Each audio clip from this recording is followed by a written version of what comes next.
মহাবিস্ফোরণের পূর্বে কি ছিল? পদার্থ বিজ্ঞান বলছে এটা ছিল শূন্যতা। এখানে ছিল না সময়, স্থান, আলো অথবা অন্ধকার। এটা এমন এক মুহূর্ত যখন পদার্থ বিজ্ঞানের প্রচলিত সব আইন ভেঙে পড়ে। কোয়ান্টাম মেকানিক্স ও রিলেটিভিটি একীভূত হয়ে যায়।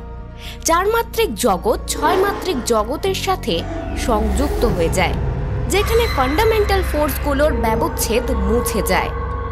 আমরা সবাই 10 মাত্রিক জগতে প্রবেশ করি, যেখানে তুমি ও আমি একই। এখানে তোমাকে পাওয়ার জন্য আমার মন খারাপ করে অপেক্ষা করতে হয় না। কিন্তু বিশ্বাসীরা বলেন মহাবিস্ফোরণের পূর্বে ছিলেন ঈশ্বর। তিনি আদি ও অনন্ত, প্রকাশিত ও অপ্রকাশিত। যখন কোনো কিছুই ছিল না, তখন ছিল ঈশ্বর সমীকরণ। সেন্ট অগাস্টিন বলেছিলেন ঈশ্বর নিজেই সময় তৈরি করেছেন। সময় তৈরির আগে কোনো অতীত ছিল না, কোনো পূর্ব বা পর ছিল না। কিন্তু প্রশ্ন, মহাবিশ্ব যখন তৈরি হয়নি, ঈশ্বর তখন কি করছিলেন?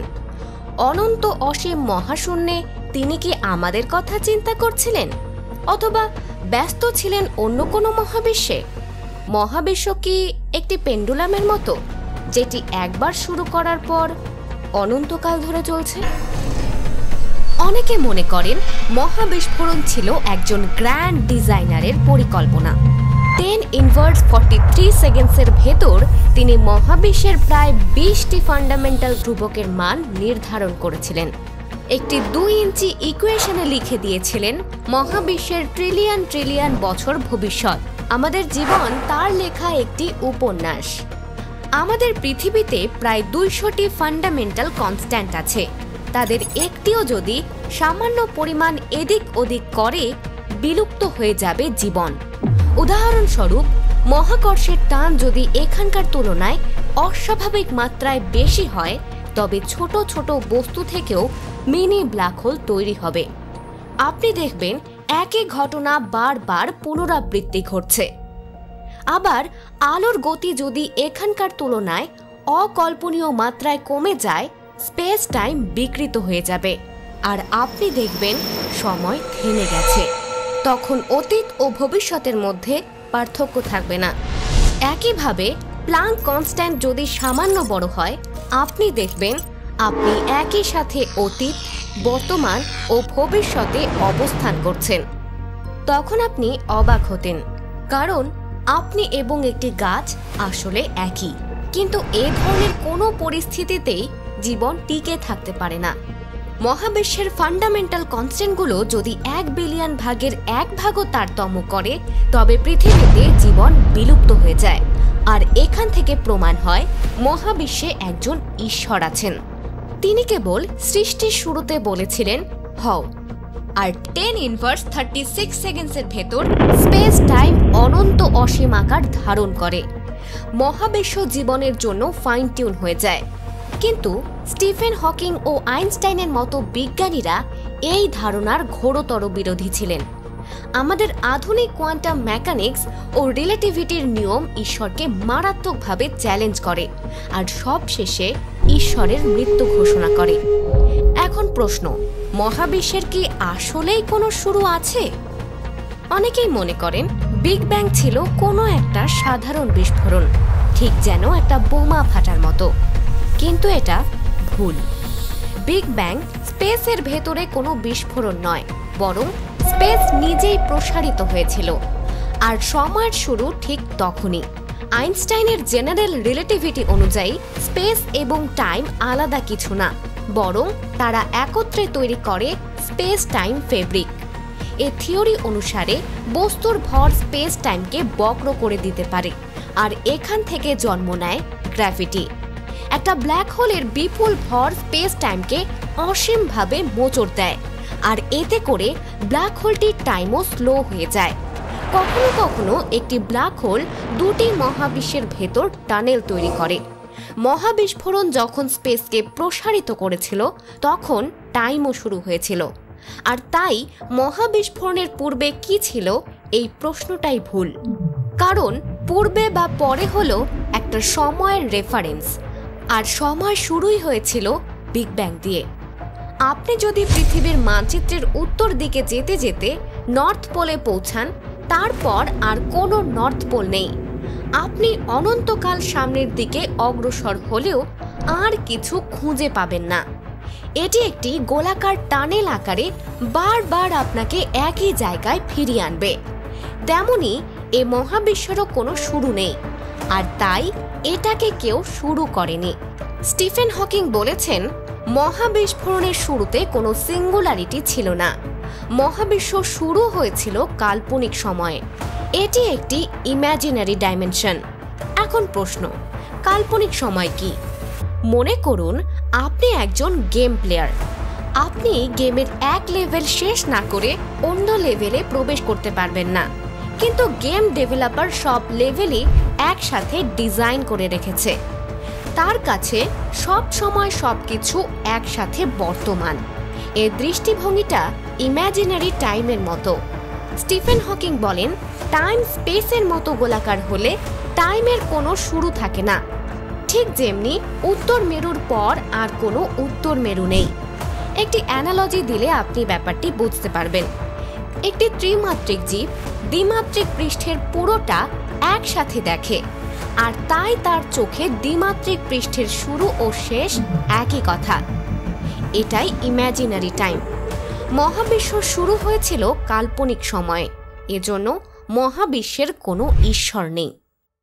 অনেকে বলেন মহাবিশ্বে ঈশ্বর আছেন, আর কোয়ান্টাম মেকানিক্স হল ঈশ্বরের অস্তিত্বের সবচেয়ে বড় প্রমাণ। কোয়ান্টাম মেকানিক্স ঈশ্বরের ভাষা। তাদের যুক্তি, ঈশ্বর সব স্থানে আছেন, কিন্তু তিনি আবার স্থান-কালের ঊর্ধ্বে, আর তাই তিনি কাল্পনিক সময় থেকে মহাবিশ্ব তৈরি করতে পারেন। কিন্তু প্রশ্ন, যিনি সব স্থানে থাকেন তিনি স্থান-কালের বাইরে কিভাবে যায়? এই প্রশ্নের উত্তর পাওয়া যায় কোয়ান্টাম সুপারপজিশন ও এন্ট্যাঙ্গেলমেন্ট থিওরি থেকে। কোয়ান্টাম সুপারপজিশন থিওরি অনুসারে একটি পার্টিকেল একই সাথে ও একই সময় ট্রিলিয়ন ট্রিলিয়ন স্থানে থাকতে পারে। তারা অতীত ও ভবিষ্যতের সাথে কানেকশন তৈরি করতে পারে। এখান থেকে প্রমাণ হয় ঈশ্বর সর্বব্যাপী ও সর্বজ্ঞ। আবার কোয়ান্টাম এন্ট্যাঙ্গেলমেন্ট থিওরি অনুসারে আপনি যদি একই ওয়েভ ফাংশনের দুটি ইলেকট্রনকে মহাবিশ্বের ব্যাসার্ধ দিয়েও আলাদা করে ফেলেন, তারা একে অপরের সাথে মুহূর্তেই যোগাযোগ করবে। আপনি যদি একটি পার্টিকেলের স্পিন পরিমাপ করেন ক্লকওয়াইজ, অন্যটি মুহূর্তেই কাউন্টার ক্লকওয়াইজ হয়ে যাবে।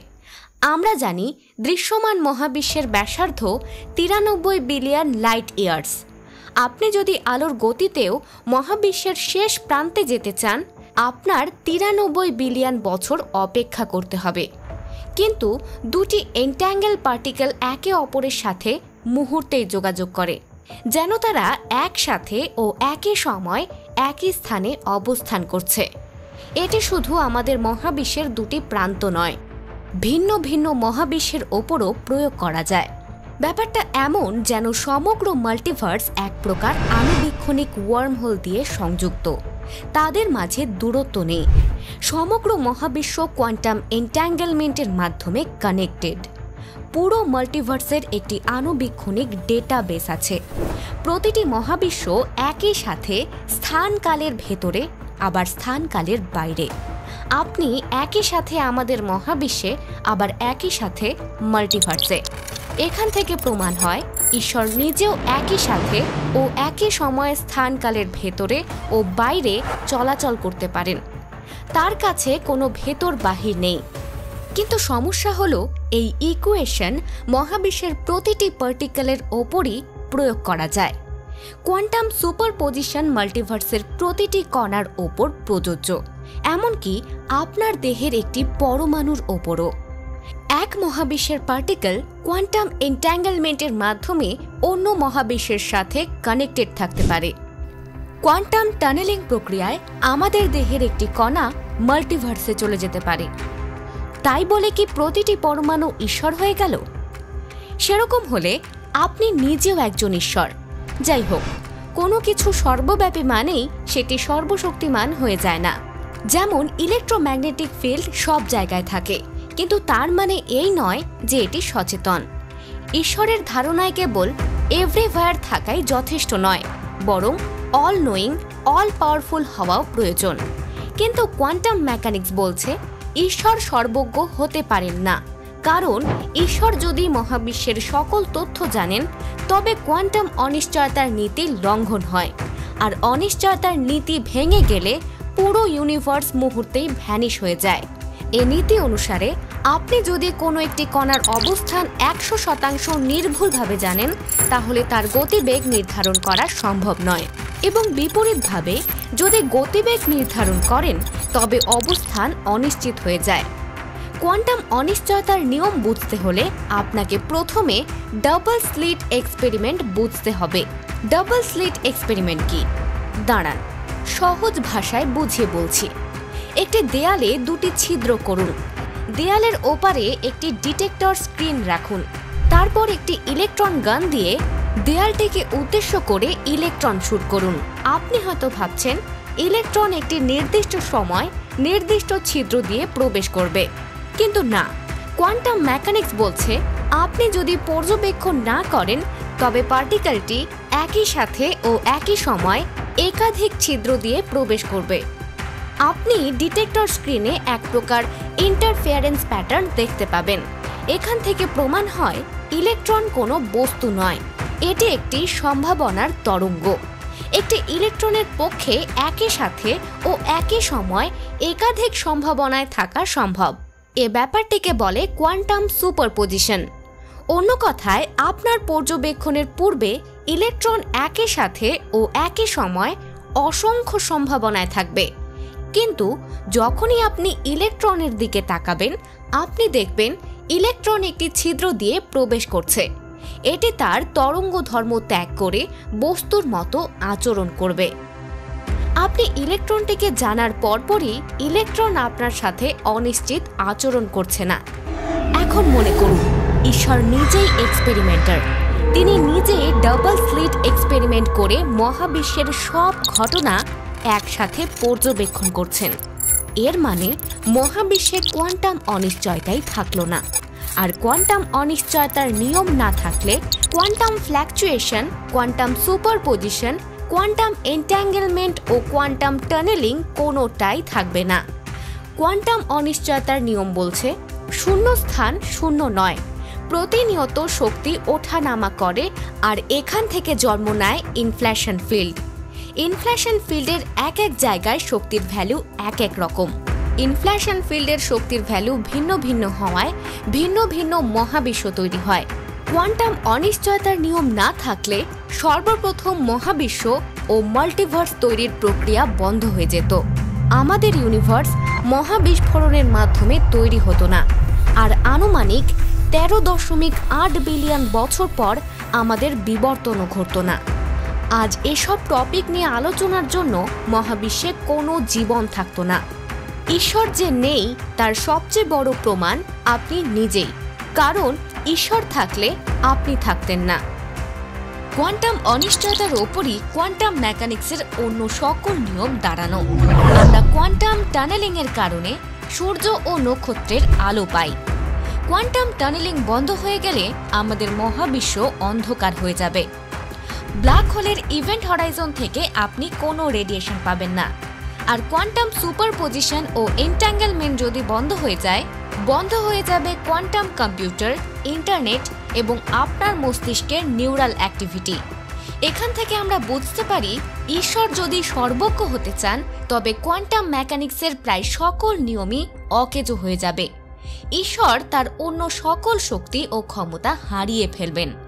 কোয়ান্টাম সুপারপজিশন বন্ধ হয়ে যাওয়ায় তিনি সর্বব্যাপী হতে পারবেন না, আর কোয়ান্টাম এন্ট্যাঙ্গেলমেন্ট বন্ধ হয়ে যাওয়ায় তিনি মাল্টিভার্সের সাথে কানেকশন হারিয়ে ফেলবেন।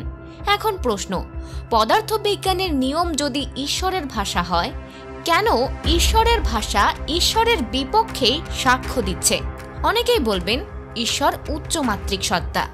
একটি ত্রিমাত্রিক জীব যখন দ্বিমাত্রিক জগতের সব কিছু একত্রে দেখে তখন দ্বিমাত্রিক জগৎ ধ্বংস হয়ে যায় না। সবকিছু জানলে ইউনিভার্স ধ্বংস হয়ে যাবে, এটা কেমন কথা? তাদের বলবো, আপনি দ্বিমাত্রিক জগৎকে দৃশ্যমান স্তর থেকে দেখলে এটি স্থির থাকবে, কিন্তু আণুবীক্ষণিক স্তর থেকে দেখলে আপনি দেখবেন সেখানে কোয়ান্টাম অনিশ্চয়তার নিয়ম কাজ করছে। আবার কেউ কেউ বলেন কোয়ান্টাম অনিশ্চয়তা পর্যবেক্ষকের সীমাবদ্ধতা। প্রকৃতিতে কোনো র্যান্ডমনেস বা অনিশ্চয়তা নেই, কিন্তু কোয়ান্টাম মেকানিক্সের বিখ্যাত পরীক্ষাগুলো যেমন ডাবল স্লিট এক্সপেরিমেন্ট ও বেলস থিওরেম দেখিয়েছে প্রকৃতি নিজেই অনিশ্চিত। এটা কেবল পর্যবেক্ষকের অজ্ঞতা নয়, বরং বাস্তবতাই এমন। নির্দিষ্ট কিছু বলা সম্ভব নয় যতক্ষণ না পর্যবেক্ষণ করা হয়। এখন আমরা পূর্বের প্রশ্নে ফিরে আসি। মহাবিস্ফোরণের পূর্বে কি ছিল? এই প্রশ্নের উত্তর, মহাবিস্ফোরণের পূর্বে মহাবিশ্ব কোয়ান্টাম সুপারপজিশনে ছিল। কোয়ান্টাম মেকানিক্সের হিউ এভারেট ইন্টারপ্রিটেশন বলছে আমাদের সমগ্র মহাবিশ্ব একটি পরমাণু, আর সমগ্র মহাবিশ্বের ওয়েভ ফাংশন আছে। পর্যবেক্ষণের পূর্বে মহাবিশ্ব ট্রিলিয়ন ট্রিলিয়ন সম্ভাবনায় অবস্থান করে, আর যখন আমরা পর্যবেক্ষণ করি তখন কসমিক ওয়েভ ফাংশন ভেঙে যায় এবং একটি সুনির্দিষ্ট মহাবিশ্ব তৈরি হয়। শ্রোডিঙ্গার বলেছিলেন, আপনি যদি বাক্সের ভেতর একটি বিড়ালকে অবরুদ্ধ করে রাখেন তবে আপনি পর্যবেক্ষণের পূর্বে এটা নিশ্চিত হতে পারবেন না বিড়ালটি জীবিত নাকি মৃত, কারণ এটি একই সাথে ও একই সময় একাধিক সম্ভাবনায় থাকবে। আপনি যখন বাক্সের দরজা খুলবেন তখন সুপারপজিশন ভেঙে যাবে এবং সে একটি সম্ভাবনায় স্থির হবে। আমরা জানি মহাবিস্ফোরণের পূর্বে ছিল কোয়ান্টাম শূন্যতা, আর কোয়ান্টাম শূন্যতা ছিল মূলত কোয়ান্টাম সুপারপজিশন। কোয়ান্টাম ফ্ল্যাকচুয়েশন থেকে এ সুপারপজিশন তৈরি হয়, কারণ কোয়ান্টাম মেকানিক্স বলছে শূন্যস্থান আসলে শূন্য নয়, এখানে শক্তি ওঠানামা করে, আর শক্তির এই দোদুল্যমানতা নিজেই একটি সুপারপজিশন।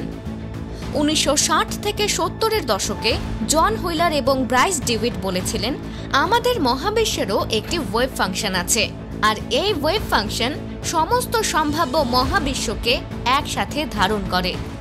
মহাবিস্ফোরণের পূর্বের অবস্থা ছিল এক বিশাল সুপারপজিশন, যেখানে সমস্ত সম্ভাব্য ইতিহাস একসাথে ছিল।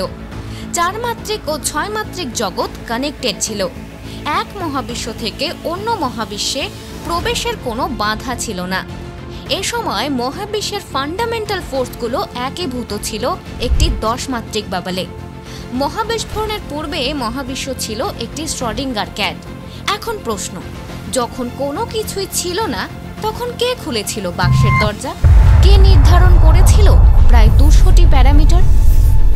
সায়েন্স ফিকশনে আমরা দেখি উন্নত সভ্যতা তাদের গ্রহকে প্রোটেক্ট করে প্লাজমা শিল্ড দিয়ে। যখন কোনো গ্রহাণু বা ধূমকেতু তাদের গ্রহে আঘাত করে, লেজার রশ্মি সেগুলো ভেঙে গুঁড়িয়ে দেয়। আপনি শুনলে অবাক হবেন, প্রতি সেকেন্ডে পৃথিবীর দিকে মহাবিশ্বের বিভিন্ন নক্ষত্র ও গ্যালাক্সি থেকে প্রোটন, নিউট্রন এবং ইলেকট্রনের স্রোত ছুটে আসে। এই পারমাণবিক ঝড়কে বলা হয় মহাজাগতিক রশ্মি। পৃথিবীর চারপাশে শক্তিশালী এক চুম্বক স্তর রয়েছে, যাকে বলে ম্যাগনেটোস্ফিয়ার।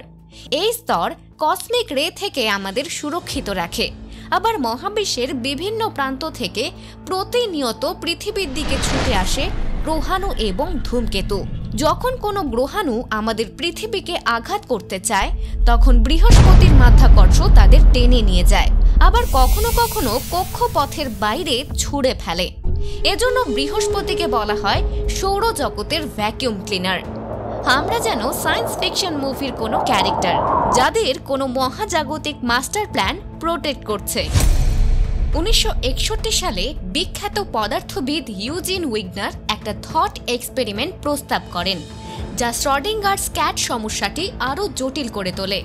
মনে করুন আপনার একজন বন্ধু একটি রুমের ভেতর বিড়ালটিকে পর্যবেক্ষণ করছে, আর আপনি আছেন রুমের বাহিরে।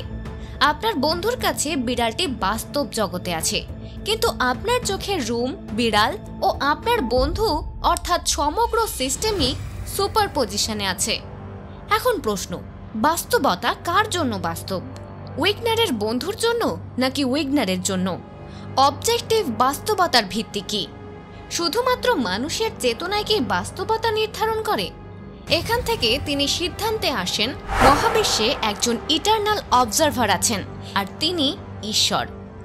মহাবিস্ফোরণের পূর্বে যদি ঈশ্বর বাক্সের দরজা না খুলতেন তাহলে আমাদের মহাবিশ্ব তৈরি হতো না। এখান থেকে আমরা সিদ্ধান্তে আসতে পারি মহাবিশ্বে একজন ঈশ্বর থাকলেও থাকতে পারেন, তবে তিনি সর্বজ্ঞ ও সর্বশক্তিমান হয়ে যায় না। কিন্তু দুঃখজনক ব্যাপার হলো বিগ ব্যাং এর আগে কোনো বাইরের পর্যবেক্ষক অর্থাৎ এক্সটার্নাল অবজারভার ছিল না। ইন্টারনাল অবজারভেশন হাইপোথেসিস অনুসারে এ সময় মহাবিশ্ব নিজেই নিজের পর্যবেক্ষক ছিল, অর্থাৎ মহাবিশ্বের ভেতরের কোয়ান্টাম ফ্ল্যাকচুয়েশন বা সেলফ ইন্টারঅ্যাকশন এই সুপারপজিশন ভেঙে বাস্তবতায় রূপ দেয়। এছাড়া কোয়ান্টাম মেকানিক্সে পর্যবেক্ষক বলতে কোনো কনশাসনেস বোঝানো হয় না, বোঝানো হয় অবজেক্ট, ডিটেক্টর, ক্যামেরা, আমাদের দেহ ও সিস্টেম। আমরা যখন মহাবিশ্বকে পর্যবেক্ষণ করি তখন মূলত আমাদের দেহের পার্টিকেল মহাবিশ্বের সাথে ইন্টারঅ্যাক্ট করে। এছাড়া সমগ্র মহাবিশ্বের যদি ওয়েভ ফাংশন থাকে, প্রতিটি জীবন ও কনশাসনেস নিজেও এই ওয়েভ ফাংশনের অংশ। এখানে বস্তু আর চেতনা একই ব্যাপার। কোয়ান্টাম ডিকোহারেন্স থিওরি অনুসারে যখন একটি সিস্টেমের অভ্যন্তরীণ বিশৃঙ্খলা বা এন্ট্রপি বৃদ্ধি পায় তখন সেটি নিজে নিজেই কোল্যাপস করে। অতএব আমরা সিদ্ধান্তে আসতে পারি মহাবিস্ফোরণের পেছনে কোনো বাহিরের ঈশ্বরের হাত ছিল না। হিউ এভারেটের থিওরি অনুযায়ী ওয়েভ ফাংশন আসলে কোল্যাপস করে না, বরং প্রতিটি সম্ভাবনা আলাদা আলাদা বাস্তবতার পথ তৈরি করে। অর্থাৎ বিগ ব্যাং মুহূর্তে সব সম্ভাব্য মহাবিশ্বের জন্ম হয়েছিল এবং আমরা কেবল একটি নির্দিষ্ট ভার্সনে অবস্থান করছি। বিগ ব্যাং এর ঠিক পরপরই ইনফ্লেশন নামক এক ভয়ানক ঘটনা দেখা দেয়। এ সময় কসমিক ফ্ল্যাকচুয়েশন আলোর চেয়েও দ্রুত গতিতে প্রসারিত হয়। 10⁻36 সেকেন্ডসের ভেতর মহাবিশ্ব অনন্ত অসীম আকার ধারণ করে। ইনফ্লেশন ফিল্ডের অভ্যন্তরীণ আচরণই কোয়ান্টাম অবস্থা থেকে ক্লাসিক্যাল অবস্থা সৃষ্টি করে। অনন্ত মহাজাগতিক প্রক্রিয়া নিজেই ওয়েভ ফাংশন কোল্যাপস করে। আর তাই মহাবিশ্বের উৎপত্তিতে ঈশ্বরের কোনো হাত নেই। আর মহাবিশ্বে যদি একজন ঈশ্বর থেকেও থাকেন, তিনি সর্বজ্ঞ ও সর্বশক্তিমান হতে পারেন না, কারণ এটি ফিজিক্সের আইন অকেজো করে দেয়। আইনস্টাইনের আপেক্ষিকতা থিওরি অনুসারে সময় আপেক্ষিক। এটা নির্ভর করে পর্যবেক্ষকের গতির উপর। মনে করুন আমি একটি পার্কে বসে দেখছি এ মুহূর্তে একটি ফুল ফুটছে, কিন্তু আপনি যদি আলোর গতিতে চলেন আপনি দেখবেন ফুলটি এখনো ফোটেনি, ফুলটি ভবিষ্যতে ফুটবে, কারণ আপনার গতি ধীর হয়ে গেছে। আমার জন্য যা বর্তমান আপনার জন্য সেটা ভবিষ্যৎ। মহাবিশ্বে আলটিমেট বর্তমান বলতে কিছু নেই। ব্লক ইউনিভার্স থিওরি বলছে অতীত, বর্তমান ও ভবিষ্যৎ সব একত্রে অস্তিত্বশীল। সময় সামনের দিকে প্রবাহিত হয় না, সময় হলো আমাদের মস্তিষ্কের তৈরি একটি ইলিউশন। আপনি যখন একটি সিনেমা দেখেন তখন আপনি কেবল সিনেমার একটি ফ্রেমের দিকে মনোযোগ দেন, কিন্তু পুরো সিনেমা একই সাথে ও একই সময় সহাবস্থান করছে। আপনার কাছে মনে হচ্ছে সময় সামনের দিকে চলছে, কিন্তু সিনেমার ডিরেক্টরের কাছে সময় স্থির। মনে করুন আপনি একটি আল্ট্রাম্যাসিভ ব্ল্যাক হোলের কেন্দ্রে 1 সেকেন্ড কাটিয়ে এলেন। আপনি দেখবেন পৃথিবীতে 1 বিলিয়ন বছর কেটে গেছে। আপনি আপনার চোখের সামনেই 1 বিলিয়ন বছর ভবিষ্যৎ দেখবেন। মহাবিশ্বের সকল ঘটনা অলরেডি ঘটে গেছে। আপনার গতি ও অবস্থানই নির্ধারণ করে আপনি কোন ফ্রেমটি দেখবেন। সবচেয়ে ইন্টারেস্টিং ব্যাপার হলো নিউটন, আইনস্টাইন ও শ্রোডিঙ্গারের সমীকরণ সময়কে প্রবাহমান মনে করে না। এটি দৈর্ঘ্য, প্রস্থ ও উচ্চতার মতো একটি সংখ্যা মাত্র। ফিজিক্সের সমীকরণে সময়ের কোনো নিজস্ব প্রবাহ বা দিক নেই। আমাদের চেতনা ইন্টারনালভাবে সময়কে অনুভব করে আগে আর পরে হিসেবে। এজন্য আইনস্টাইন বলেছিলেন, time is an illusion, past, present and future are stubbornly persistent ইলিউশনস।